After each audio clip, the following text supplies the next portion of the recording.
आप लोगों ने देखा होगा जो क्रिएटिव माइंड के लोग होते हैं या जो इनकलाबी कहलाते हैं या जिनके अल्फाज में ऐसा दम होता है, उनकी हिस्ट्री उठा के देखें, उन्होंने अक्सर वक़्त तन्हाइयों में गुजारे हैं। ठीक है, तन्हाइयों में है खामोशी, और खामोशी जो है ये समुंदर है आपके जो अल्फाज हैं उनका। अब ये है कि खामोशी से ही अल्फाज जन्म लेते हैं। अल्फाज जो हैं मछलियाँ। अब ये देखें कि आप खामोशी नहीं अपनाएंगे, खामोशी समुंदर है, नहीं अपनाएंगे तो मछलियाँ तो मर जाएंगी। तो खामोशी को जितना अपनाएंगे तो मछलियाँ यानी कि समुंदर को कायम रखेंगे तो ज़्यादा से ज़्यादा मछलियाँ बनेगी।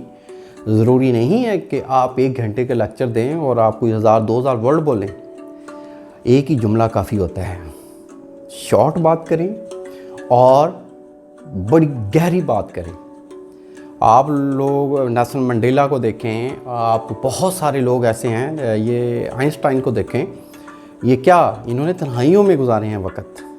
तो ख़ुद के साथ बैठना शुरू करें और खामोशी को सुना करें। जिस दिन खामोशी को सुन लिया आप इनकलाबी कहलाएंगे। Thank you.